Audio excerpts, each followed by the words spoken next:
ಬಹುಶಃ ಬಿಜೆಪಿ ಶಾಸಕರು ಭರತ್ ಶೆಟ್ಟಿ ಅವರು ಜಾಯಿನ್ ಆಗಿದ್ದಾರೆ. ಸರ್ ನಮಸ್ಕಾರ, ನನ್ನ ಧ್ವನಿ ತಲುಪ್ತಾ ಇದೆ ಅಂತ ಭಾವಿಸ್ತಾ, ದ್ವೇಷ ಭಾಷಣಕ್ಕೆ ಕಡಿವಾಣ ಹಾಕೋ ನಿಟ್ಟಿನಲ್ಲಿ ಕಾಂಗ್ರೆಸ್ ಸರ್ಕಾರ ತರ್ತಾ ಇರುವ ಮಹತ್ವದ ಕ್ರಮ ಇದು. ಬಿಜೆಪಿಗರು ಕುಣಿದಾಡ್ತಾ ಇದನ್ನ ಸ್ವಾಗತ ಮಾಡಬೇಕಾಗಿತ್ತು, ಆದರೆ ವಿರೋಧ ಯಾಕೆ ಮಾಡ್ತಿದ್ದಾರೆ ಅನ್ನೋದು ಕಾಂಗ್ರೆಸ್ನವರ ಅನುಮಾನ. ಜೊತೆಗೆ ನನ್ನದು ಒಂದು ಪ್ರಶ್ನೆ, ಈ ಮಸೂದೆ ಮಂಡನೆ ಆದ ತಕ್ಷಣ ಇದು ಹಿಂದುತ್ವಕ್ಕೆ ಲಿಂಕು, ಬಿಜೆಪಿನೇ ಟಾರ್ಗೆಟು, ಅಥವಾ ದ್ವೇಷ ಭಾಷಣ ಮಾಡೋದು ಕೇವಲ ಬಿಜೆಪಿಗರು, ಹಿಂದುತ್ವವಾದಿಗಳು, ಹೀಗೆ ಯಾಕೆ ವ್ಯಾಖ್ಯಾನ ಮಾಡಬೇಕು ಅಂತ?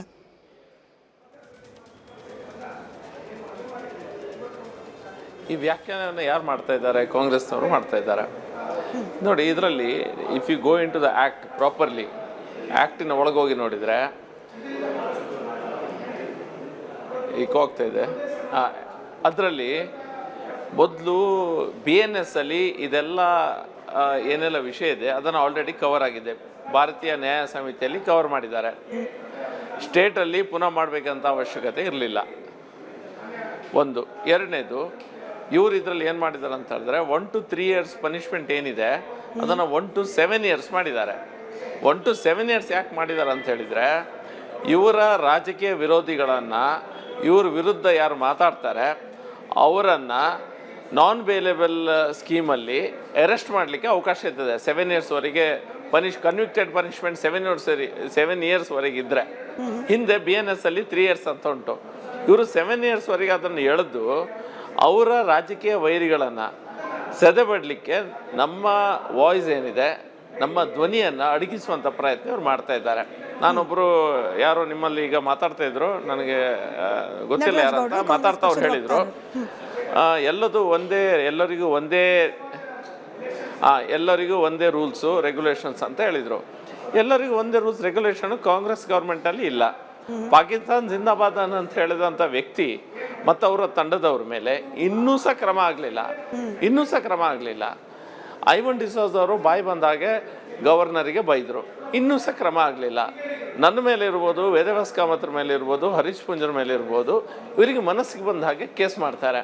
ನಮಗೇನು ಕೋರ್ಟಲ್ಲಿ ಅದನ್ನು ಸ್ಕ್ವಾಶ್ ಮಾಡುವ ಅವಕಾಶ ಸಿಕ್ತು ಮತ್ತು ಬೇಲ್ ಸಿಕ್ತು.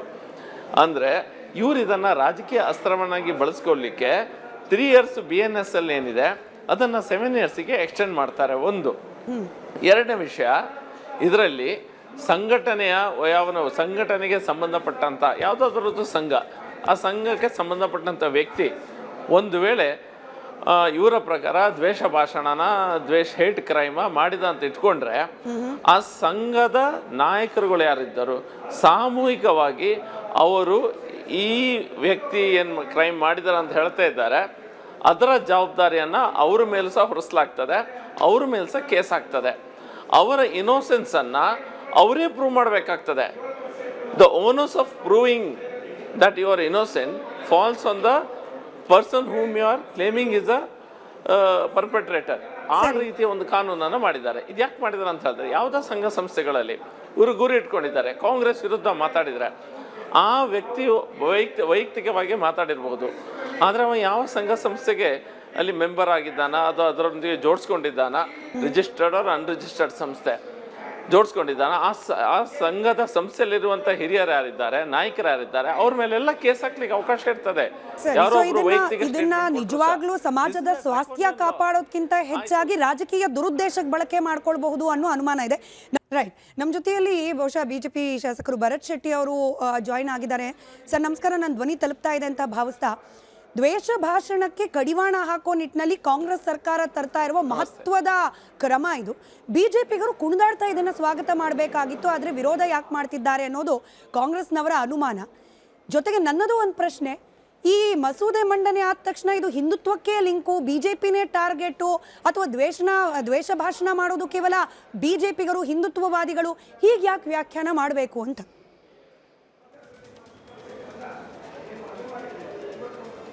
ಈ ವ್ಯಾಖ್ಯಾನವನ್ನು ಯಾರು ಮಾಡ್ತಾ ಇದ್ದಾರೆ? ಕಾಂಗ್ರೆಸ್ನವರು ಮಾಡ್ತಾ ಇದ್ದಾರೆ. ನೋಡಿ, ಇದರಲ್ಲಿ if you go into the act properly, ಆ್ಯಕ್ಟಿನ ಒಳಗೋಗಿ ನೋಡಿದರೆ ಈಗ ಹೋಗ್ತಾ ಇದೆ. ಅದರಲ್ಲಿ ಮೊದಲು BNS ಅಲ್ಲಿ ಇದೆಲ್ಲ ಏನೆಲ್ಲ ವಿಷಯ ಇದೆ ಅದನ್ನು ಆಲ್ರೆಡಿ ಕವರ್ ಆಗಿದೆ. ಭಾರತೀಯ ನ್ಯಾಯ ಸಮಿತಿಯಲ್ಲಿ ಕವರ್ ಮಾಡಿದ್ದಾರೆ. ಸ್ಟೇಟಲ್ಲಿ ಪುನಃ ಮಾಡಬೇಕಂತ ಅವಶ್ಯಕತೆ ಇರಲಿಲ್ಲ. ಒಂದು. ಎರಡನೇದು, ಇವ್ರು ಇದರಲ್ಲಿ ಏನು ಮಾಡಿದ್ದಾರೆ ಅಂತ ಹೇಳಿದ್ರೆ 1 to 3 years ಪನಿಷ್ಮೆಂಟ್ ಏನಿದೆ ಅದನ್ನು 1 to 7 years ಮಾಡಿದ್ದಾರೆ.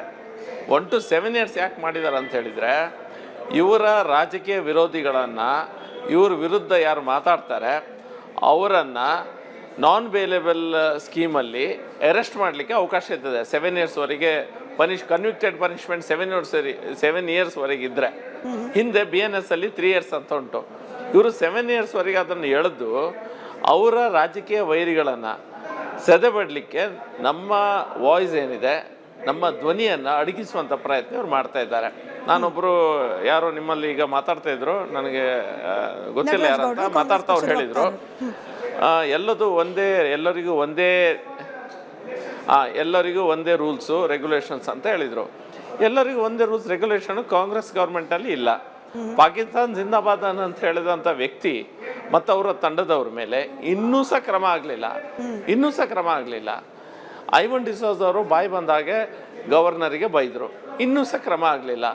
ನನ್ನ ಮೇಲೆ ಇರ್ಬೋದು, ವೇದವ್ಯಾಸ್ ಕಾಮತ್ರ ಮೇಲೆ ಇರ್ಬೋದು, ಹರೀಶ್ ಪುಂಜರ್ ಮೇಲೆ ಇರ್ಬೋದು, ಇವರಿಗೆ ಮನಸ್ಸಿಗೆ ಬಂದ ಹಾಗೆ ಕೇಸ್ ಮಾಡ್ತಾರೆ. ನಮಗೇನೋ ಕೋರ್ಟಲ್ಲಿ ಅದನ್ನು ಸ್ಕ್ವಾಶ್ ಮಾಡುವ ಅವಕಾಶ ಸಿಕ್ತು ಮತ್ತು ಬೇಲ್ ಸಿಕ್ತು. ಅಂದರೆ ಇವರು ಇದನ್ನು ರಾಜಕೀಯ ಅಸ್ತ್ರವನ್ನಾಗಿ ಬಳಸ್ಕೊಳ್ಳಿಕ್ಕೆ 3 years BNS ಅಲ್ಲಿ ಏನಿದೆ ಅದನ್ನು 7 yearsಗೆ ಎಕ್ಸ್ಟೆಂಡ್ ಮಾಡ್ತಾರೆ. ಒಂದು. ಎರಡನೇ ವಿಷಯ, ಇದರಲ್ಲಿ ಸಂಘಟನೆಗೆ ಸಂಬಂಧಪಟ್ಟಂಥ ಯಾವುದಾದ್ರದ್ದು ಸಂಘ, ಆ ಸಂಘಕ್ಕೆ ಸಂಬಂಧಪಟ್ಟಂಥ ವ್ಯಕ್ತಿ ಒಂದು ವೇಳೆ ಇವರ ಪ್ರಕಾರ ದ್ವೇಷ ಭಾಷಣನ, ಹೇಟ್ ಕ್ರೈಮ ಮಾಡಿದ ಅಂತ ಇಟ್ಕೊಂಡ್ರೆ, ಆ ಸಂಘದ ನಾಯಕರುಗಳು ಯಾರಿದ್ದರು ಸಾಮೂಹಿಕವಾಗಿ ಅವರು ಈ ವ್ಯಕ್ತಿ ಏನು ಕ್ರೈಮ್ ಮಾಡಿದಾರೆ ಅಂತ ಹೇಳ್ತಾ ಇದ್ದಾರೆ, ಅದರ ಜವಾಬ್ದಾರಿಯನ್ನು ಅವ್ರ ಮೇಲೂ ಸಹ ಹೊರಿಸಲಾಗ್ತದೆ, ಅವ್ರ ಮೇಲೂ ಸಹ ಕೇಸ್ ಆಗ್ತದೆ. ಅವರ ಇನ್ನೋಸೆನ್ಸನ್ನು ಅವರೇ ಪ್ರೂವ್ ಮಾಡಬೇಕಾಗ್ತದೆ. The onus of proving that you are innocent falls on the person whom you are claiming is a perpetrator. ಆ ರೀತಿಯ ಒಂದು ಕಾನೂನನ್ನು ಮಾಡಿದ್ದಾರೆ. ಇದು ಯಾಕೆ ಮಾಡಿದ್ದಾರೆ ಅಂತ ಹೇಳಿದ್ರೆ, ಯಾವುದೋ ಸಂಘ ಸಂಸ್ಥೆಗಳಲ್ಲಿ ಇವರು ಗುರಿ ಇಟ್ಕೊಂಡಿದ್ದಾರೆ, ಕಾಂಗ್ರೆಸ್ ವಿರುದ್ಧ ಮಾತಾಡಿದರೆ ಆ ವ್ಯಕ್ತಿಯು ವೈಯಕ್ತಿಕವಾಗಿ ಮಾತಾಡಿರ್ಬೋದು, ಆದರೆ ಅವ ಯಾವ ಸಂಘ ಸಂಸ್ಥೆಗೆ ಅಲ್ಲಿ ಮೆಂಬರ್ ಆಗಿದ್ದಾನ, ಅದು ಅದರೊಂದಿಗೆ ಜೋಡಿಸ್ಕೊಂಡಿದ್ದಾನ, ರಿಜಿಸ್ಟರ್ಡ್ ಆರ್ ಅನ್ರಿಜಿಸ್ಟರ್ಡ್ ಸಂಸ್ಥೆ ಜೋಡಿಸ್ಕೊಂಡಿದ್ದಾನ, ಆ ಸಂಘದ ಸಂಸ್ಥೆಯಲ್ಲಿರುವಂಥ ಹಿರಿಯರು ಯಾರಿದ್ದಾರೆ, ನಾಯಕರು ಯಾರಿದ್ದಾರೆ, ಅವ್ರ ಮೇಲೆಲ್ಲ ಕೇಸ್ ಹಾಕ್ಲಿಕ್ಕೆ ಅವಕಾಶ ಇರ್ತದೆ. ಇದನ್ನ ನಿಜವಾಗ್ಲೂ ಸಮಾಜದ ಸ್ವಾಸ್ಥ್ಯ ಕಾಪಾಡೋದ್ಕಿಂತ ಹೆಚ್ಚಾಗಿ ರಾಜಕೀಯ ದುರುದ್ದೇಶಕ್ಕೆ ಬಳಕೆ ಮಾಡ್ಕೊಳ್ಬಹುದು ಅನ್ನೋ ಅನುಮಾನ ಇದೆ. ರೈಟ್, ನಮ್ಮ ಜೊತೆಯಲ್ಲಿ ಬಹುಶಃ ಬಿಜೆಪಿ ಶಾಸಕರು ಭರತ್ ಶೆಟ್ಟಿ ಅವರು ಜಾಯಿನ್ ಆಗಿದ್ದಾರೆ. ಸರ್ ನಮಸ್ಕಾರ, ನನ್ನ ಧ್ವನಿ ತಲುಪ್ತಾ ಇದೆ ಅಂತ ಭಾವಿಸ್ತಾ, ದ್ವೇಷ ಭಾಷಣಕ್ಕೆ ಕಡಿವಾಣ ಹಾಕೋ ನಿಟ್ಟಿನಲ್ಲಿ ಕಾಂಗ್ರೆಸ್ ಸರ್ಕಾರ ತರ್ತಾ ಇರುವ ಮಹತ್ವದ ಕ್ರಮ ಇದು. ಬಿಜೆಪಿಗರು ಕುಣಿದಾಡ್ತಾ ಇದನ್ನು ಸ್ವಾಗತ ಮಾಡಬೇಕಾಗಿತ್ತು, ಆದರೆ ವಿರೋಧ ಯಾಕೆ ಮಾಡ್ತಿದ್ದಾರೆ ಅನ್ನೋದು ಕಾಂಗ್ರೆಸ್ನವರ ಅನುಮಾನ. ಜೊತೆಗೆ ನನ್ನದು ಒಂದು ಪ್ರಶ್ನೆ, ಈ ಮಸೂದೆ ಮಂಡನೆ ಆದ ತಕ್ಷಣ ಇದು ಹಿಂದುತ್ವಕ್ಕೆ ಲಿಂಕು, ಬಿಜೆಪಿನೇ ಟಾರ್ಗೆಟು, ಅಥವಾ ದ್ವೇಷ ಭಾಷಣ ಮಾಡೋದು ಕೇವಲ ಬಿಜೆಪಿಗರು, ಹಿಂದುತ್ವವಾದಿಗಳು, ಹೀಗೆ ಯಾಕೆ ವ್ಯಾಖ್ಯಾನ ಮಾಡಬೇಕು ಅಂತ?